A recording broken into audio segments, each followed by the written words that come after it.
Hi friends, എല്ലാവർക്കും നമ്മുടെ കുഞ്ഞു വീഡിയോയിലേക്ക് സ്വാഗതം. ഇന്ന് ഞാൻ വന്നിരിക്കുന്നത് ഇടിച്ചക്ക കൊണ്ടൊരു ചോറിൻ്റെ കൂടെ ഒഴിച്ച് കഴിക്കാൻ നല്ലൊരു കറിയാണ്.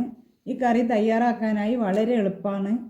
തേങ്ങ ചേർക്കണ്ട, തേങ്ങയൊന്നും ചേർക്കാതെ എല്ലാ സാധനങ്ങളും കൂടെ കുക്കറിലേക്ക് ഇട്ട് ഒറ്റ വിസിൽ വന്നാൽ നമ്മുടെ കറി റെഡിയായി. എളുപ്പത്തിൽ തയ്യാറാക്കാൻ പറ്റുന്ന ഒരു സൂപ്പർ കറിയാണ്. ഇതെല്ലാവരും ഉണ്ടാക്കി നോക്കുക, നല്ലപോലെ ഇഷ്ടപ്പെടും. ചക്ക സീസൺ വരാൻ പോകുന്നതല്ലേ, ഇഷ്ടംപോലെ ചക്ക എല്ലാവർക്കും കിട്ടുന്ന സമയത്ത് ഇതുപോലെ തയ്യാറാക്കി നോക്കുക. എളുപ്പത്തിൽ നല്ല രുചിയുള്ളൊരു കറി നമുക്ക് പെട്ടെന്ന് തയ്യാറാക്കിയെടുക്കാം. കറി ഉണ്ടാക്കിയാലോ? കറി ഉണ്ടാക്കാനായി ഒരു ചെറിയ കഷ്ണം ഇടിച്ചക്ക കഷ്ണങ്ങളായി മുറിച്ചെടുത്തിട്ടുണ്ട്. ഒരു കഷ്ണം വെള്ളരിക്ക, ഒരു കഷ്ണം മത്തൻ, ഇതെല്ലാം കഷ്ണങ്ങളായി കഴുകി കുക്കറിലേക്ക് ഇട്ട് കൊടുത്ത് 1/2 ടീസ്പൂൺ മഞ്ഞൾപ്പൊടിയും 1/2 ടീസ്പൂൺ മുളക് പൊടിയും, പിന്നെ മുളക് പൊടിയാണ് ചേർത്ത് കൊടുക്കുന്നത്. 1/2 ടീസ്പൂൺ മുളക് പൊടി എരിവിനനുസരിച്ചിട്ട് വേണ്ടുന്നത് ചേർത്ത് കൊടുക്കാം. ആവശ്യത്തിന് ഉപ്പും ഈ കഷ്ണങ്ങൾ വേവാനുള്ള വെള്ളം കുറച്ചൊരു കഷ്ണങ്ങൾ ഇതിൻ്റെ 1/4 ഭാഗം വരെ വെള്ളം ഒഴിച്ച് കൊടുക്കാം. വെള്ളം ഒഴിച്ച് കൊടുത്ത് അടച്ച് വെച്ച് 3 വിസിൽ വന്നാണ് ഓഫ് ചെയ്യാം.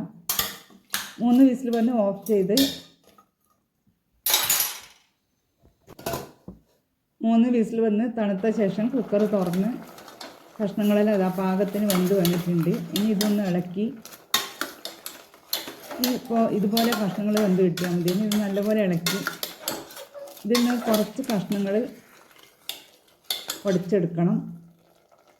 മുഴുവനായി ഉടക്കണ്ട, കുറച്ച് മത്തൻ്റെ കഷ്ണങ്ങളോ വേഗം ഉടഞ്ഞ് കിട്ടും. അത് ഒന്ന് ഉടച്ചെടുക്കാം. കഷ്ണങ്ങളെല്ലാം ഉടച്ച് മുഴുവനായി ഉടച്ചു കൊടുക്കാൻ പാടില്ല. കുറച്ച് കഷ്ണങ്ങൾ നമുക്ക് കറിയിലേക്ക് വേണം.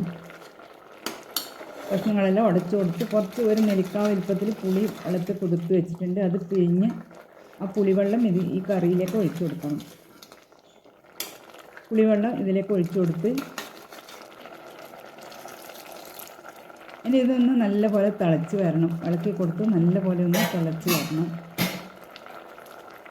ഇതിലേക്ക് കുറച്ച് നല്ല ഫ്രഷ് കറിവേപ്പിലയും കൂടെ ചേർത്ത് കൊടുത്ത് നല്ലപോലെ കറി തിളച്ച് വരുന്ന സമയത്ത് ഇതിലേക്ക് ഉപ്പൊക്കെ നോക്കി, ഉപ്പ് വേണമെങ്കിൽ കുറച്ച് ചേർത്ത് കൊടുക്കാം. ഉപ്പ് കുറച്ച് ചേർത്ത് കൊടുക്കുന്നുണ്ട്. ഉപ്പും ചേർത്ത് നല്ലപോലെ തിളച്ച് വരുമ്പം കറി ഓഫ് ചെയ്യാം. കുറച്ച് കറിവേപ്പിലയും ഇട്ടിട്ട് കറി ഓഫ് ചെയ്യാം. ഇതുപോലെ നിങ്ങൾ കറി ഉണ്ടാക്കി നോക്കുക. നിങ്ങളുടെ അഭിപ്രായങ്ങൾ കമൻറ്റ് ബോക്സിലൂടെ അറിയിക്കുക. വീഡിയോ ഇഷ്ടമായാലൊന്ന് ലൈക്ക് ചെയ്യണേ. ഇതുവരെ സബ്സ്ക്രൈബ് ചെയ്യാത്തവരൊന്ന് സബ്സ്ക്രൈബ് ചെയ്ത് സപ്പോർട്ട് ചെയ്യണേ. ചോറിൻ്റെ കൂടെ ഒഴിച്ച് കഴിക്കാൻ പറ്റിയ നല്ല കറിയാണ്. വളരെ പെട്ടെന്ന് നമുക്ക് തയ്യാറാക്കിയെടുക്കാം. അധികം സാധനങ്ങളൊന്നും ആവശ്യമില്ല. നമുക്ക് വീട്ടിൽ കിട്ടുന്ന കുറച്ച് സാധനങ്ങൾ മാത്രം മതി ഈ കറി ഉണ്ടാക്കാൻ. ഇനി ഇതിലേക്കൊന്ന് താളിച്ച് വയ്ക്കണം. താളിച്ച് വയ്ക്കാൻ കുറച്ച് എണ്ണ ചൂടായി അതിലേക്ക് 1/4 ടീസ്പൂൺ കടുകും 1/4 ടീസ്പൂൺ നല്ല ജീരകവും 2 വറ്റൽമുളകും കുറച്ച് കറിവേപ്പിലയും ഇട്ട് നല്ലപോലെ ഇളക്കി കറിയിലേക്ക് ഒഴിച്ചു കൊടുക്കാം. നമ്മുടെ ഇടിച്ചക്ക പുളിങ്കറി റെഡിയായി. ഇത് മാത്രം മതി ചോറുണ്ണാൻ. നല്ല ടേസ്റ്റാണ് ഈ കറി കഴിക്കാൻ. നിങ്ങൾ ഉണ്ടാക്കി നോക്കി തന്നെ ഇതിൻ്റെ ടേസ്റ്റ് അറിയണം. ഇടിച്ചക്ക ഇനി വരാൻ പോകുന്ന ഇഷ്ടംപോലെ കിട്ടാൻ പോകുന്നതാണ്. എല്ലാവരും ഉണ്ടാക്കി നോക്കുക. കറി ഇനി ഒരു പാത്രത്തിലേക്ക് മാറ്റാം.